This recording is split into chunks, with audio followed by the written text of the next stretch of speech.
High আমি রূপম। এখন এই ভিডিওতে আমরা আপকামিং দুটো কাজের ট্রেলার এবং একটা পোস্টার নিয়ে কথা বলবো। কিরণ রাওয়ের ছবি, যেটার নাম হচ্ছে লাপাতা লেডিস। আমার এই ট্রেলারটা হেভি লেগেছে। খুব ইউনিক একটা প্লট, খুব রিফ্রেশিং এবং কমেডিটা খুব ওয়ার্ক করছে। সিচুয়েশনাল কমেডি আমাদের এখানে এখন হয় না বললেই চলে। সেক্ষেত্রে এই ছবির কমেডি ট্রেলারই এত ভালো লাগছে, দেখার ছবিতে কেমন হয় এবং এত ভালো কাস্টিং। এখানে হয়তো খুব বড় বড় নাম নেই, তবে যাদেরকে দেখা যাচ্ছে না প্রত্যেকে খুব ভালো। এখানে গল্পটা হচ্ছে একটি ছেলে, গ্রামের ছেলে, সে অন্য এক গ্রাম থেকে একটি মেয়েকে বিয়ে করে ফিরছে। তাদের ফুলশয্যা হয়ে গেছে, তাদের মধ্যে খুব ভালো আলাপচারিতা হয়েছে, কিন্তু বাড়িতে যে মেয়েটাকে নিয়ে আসে তার যেহেতু ঘোমটা তুলে সে দেখেনি, আর বাড়ির লোকের সামনে ঘোমটা তুলে দেখে এই মেয়েটা সেই মেয়েটা নয়। এবার সে কিভাবে থানায় যাচ্ছে, নিজের বউকে খুঁজছে, এদিকে ওই মেয়েটার কি হলো, এই মেয়েটা কিভাবে এখানে এলো, এখানে একটা ওমেন সেন্ট্রিক কিছু থাকবে, তার একটা পোকিং থাকবে, যেই কারণে ঘোমটাটা ছবির বড় ইন্ডিকেশন। এরপর কি হবে, এই মহিলাটাকে কী করে খুঁজে পাওয়া যাবে, এই নিয়েই হচ্ছে এই ছবিটা। তবে ট্রেলারটা খুব মিষ্টি একটা ট্রেলার। এখানে কমেডি এত ভালো করে ওয়ার্ক করে। যখন প্রথম ও কেস করতে যায়, সেখানে রবি কিষানকে গিয়ে বলছে আমার বউ হারিয়ে গেছে। তো সেখানে সে পান খেতে খেতে যে উত্তরটা দিচ্ছে যে কী করে হারিয়েছে, এত বছর ধরে আমি চেষ্টা করছি, আমার বউ হারাচ্ছে না। বা শেষে যখন ছবিটা দেখতে যায়, ও বলে একটাই ছবি আছে, ছবিটা দেয়, ছবিটা দেখে বলে খুব সুন্দর, তারপরে দেখায় বউয়ের এত অবধি ঘোমটা নামানো। তো কমেডির যে পোর্শনগুলো সেগুলো না খুব জেনুইন, সেগুলো খুব ভালো লাগছে। এবং ছেলেটাকে আর মেয়েটাকে খুব মিষ্টি লাগছে, খুব ইনোসেন্ট তাদের দিকটা।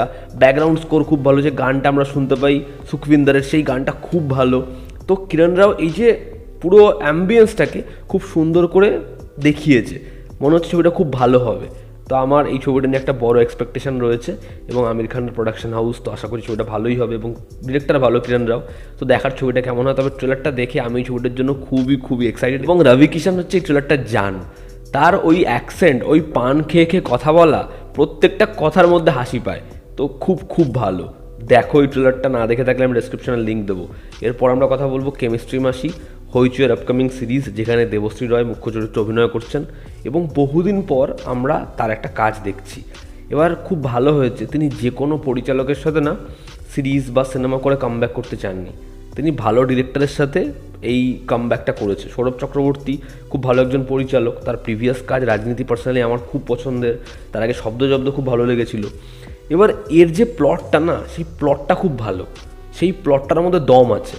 এবং আমাদের বাংলায় এরকম ধরনের কোনো গল্প হয় না যে গল্পটা ইয়াং অডিয়েন্সকে খুব টানবে। ওটিটিতেও এমন একটা গল্প হলো যেটা এই জেনারেশনের গল্প, যেটা আমাদের খুব মোটিভেট করবে, যে গল্পটা দেখে মনে হবে যে না, এটা আমাদের সমাজের গল্প এবং সেই গল্পটার আমরা কোথাও একটা গিয়ে অংশ।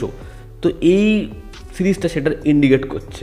এখানে সে একজন কেমিস্ট্রি টিচার এবং সে একটা ইউটিউবে চ্যানেল খোলে, যেটার নাম দেয় কেমিস্ট্রি মাসি, যেখানে সে এই কেমিস্ট্রি, এটাকে কীভাবে আমাদের দৈনন্দিন জীবনের সাথে রিলেট করতে হবে, এটা সেই তার চ্যানেলে বলতে থাকে। এবং তার একটা হিউজ নাম্বার অফ অডিয়েন্স তৈরি হয়ে যায়। স্টুডেন্টরা যারা সেই টাকাটা বেয়ার করতে পারে না, তারাও যেমন তাকে ফলো করে, যারা হয়তো খুব বড় জায়গায় পড়ছে, প্রতিষ্ঠানে তারা ভর্তিও রয়েছে, তা সত্ত্বেও যেন এনার ফর্মুলাটা খুব ইউনিক এবং খুব সহজবোধ্য মনে হয়। তো সেই সময় থেকে এনার একটা বড় ফলোয়ার্স বাড়তে থাকে, এবং যে ইনস্টিটিউশনগুলো রয়েছে তারা দেখছে তাদের কোথাও একটা গিয়ে বড় কম্পিটিশন হচ্ছে, বা তাদের জন্য খুব বড় হার্মফুল হচ্ছে এই কেমিস্ট্রি মাসি। তো তখনই তারা মেবি কোনো একটা পেপার লিক হয় এবং সেই সম্পূর্ণ দোষ দিয়ে দেয় তার ওপরে, এবং সেই সময় তার পরিবারের লোকেরা কীভাবে তার আগেনস্টে চলে যায়, মেবি তার ছেলেও মারা যাবে।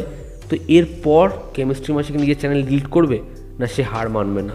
এত স্টুডেন্টস, তারা কি তার পাশে থাকবে? এই নিয়েই এই সিরিজ। আমি যখন এই ট্রেলারটা দেখি না, আমার কোথাও একটা কি মনে হয় যে আমাদের এখানকার যে এসেন্স সেটাও আছে। আমাদের এখানে তো এরকম বহু দুর্নীতি, এই জিনিসপত্রগুলো হয়। সঙ্গে টিভিএফে আমরা যেরকম ধরনের কাজ দেখি, যেরকম তার মধ্যে মোটিভেশন থাকে, একটা মজার মোড়ক থাকে, একটা খুব ইন্সপায়ারিং প্লট থাকে, ঠিক সেরকমই একটা জিনিস রয়েছে। তো এই যে মিশেলটা খুব ভালো, সবাইকে দেখতে ভালো লাগছে, দেবশ্রী রায়কে ভালো মতো ব্যবহার করেছে, এবং যেহেতু পরিচালক ভালো, তো কোথাও একটা গিয়ে এই শোটার জন্য আমার খুব বেশি এক্সপেকটেশন রয়েছে। এবং তারা শ্যুটও ভালো করেছে, কালারফুল, দেখতে মজা লাগছে। তো এই ট্রেলারটাও বেশ ভালো। আমি এটারও লিঙ্ক দেবো, তোমরা না দেখে থাকলে ডেফিনেটলি চেক আউট করো। এরপর আমরা কথা বলবো আপকামিং হিন্দি ছবির পোস্টার, যেটা 8 মার্চ আসছে, অজয় দেবগানের ছবি, যেখানে আর মাধবানও রয়েছে, জ্যোতিকাও রয়েছে, এবং ছবির পরিচালক হচ্ছে বিকাশ বেহেল। ছবির নাম হচ্ছে শয়তান। এই ছবিটা একটা রিমেক সিনেমা। তো বিকাশ বেহেল, আমি জানি না এই লোকটা কী করে বা কীভাবে সিনেমা বানায়, মানে হয়তো প্রত্যেক 2 মাস অন্তর অন্তর এটা করে ছবি চলে আসবে, প্রত্যেক বছর 2 থেকে 3টে ছবি থাকবে, সিরিজও থাকতে পারে। মানে এই লোকটা একটা কুইন বানায়, তারপরে কি করে জানি না শানদার বানায়, আবার সে সুপার 30 বানায়, তারপর সে আবার গণপত বানায়। মানে কি করে সম্ভব? একটা মানুষের তো একটা স্ট্যান্ডার্ড হবে, একটা এই লেভেলের কাজ, একটা একদম জালি কাজ, আবার একটা ভালো কাজ, আবার একটা তস্য জালি কাজ, কি করে সম্ভব? যাই হোক, এই ছবিটা রিমেক এবং অডিয়েন্স এখন রিমেক দেখতে জাস্ট বিন্দুমাত্র ইন্টারেস্টেড নয়। যদিও এই পোস্টারটা আমার ঠিকঠাক লেগেছে, এরকম কোনো পোস্টার আগে দেখিনি এমন নয়।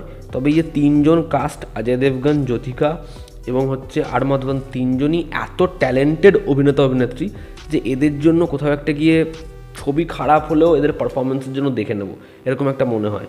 পোস্টার ডিজাইনটার মধ্যে খুব ইউনিক কিছু নেই, তবে 3জনকে দেখতে ডিসেন্ট লাগে। আগামীকাল এই ছবির টিজার আসবে, দেখার টিজারটা হয় কেমন। তোমাদের এই পোস্টারটা এবং এই দুটো ট্রেলার কেমন লেগেছে জানিও। জনতা আমাদের পাশে আছে, আবার দেখা হচ্ছে। লাভ ইউ অল, স্ট্যাপ বাই, টেক কেয়ার।